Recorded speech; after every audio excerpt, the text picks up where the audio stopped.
এরপর আমরা যাচ্ছি বগুড়াম জলপাইতে, সেখানেই আমাদের সমস্ত রিসর্ট বুক আছে, সেখানেই আমরা থাকবো। তো এখন দাঁড়িয়েছি আমরা একটা জায়গায়, এখানে আপাতত আছি দাঁড়িয়ে, তারপরে একটু পরে বেরোবো। আমরা এখন কাঁথিতে আছি, তো এখানে আমরা একটু খাওয়া দাওয়া করলাম, যে এখন আমরা দাঁড়িয়ে আছি। আমাদের মধ্যে বাবুসোনা অ্যাড হবে এখন।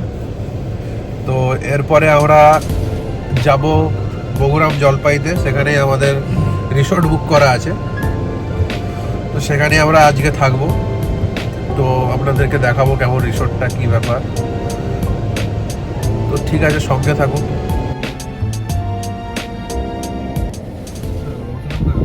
আমাদের মধ্যে উপস্থিত হয়ে গেছে,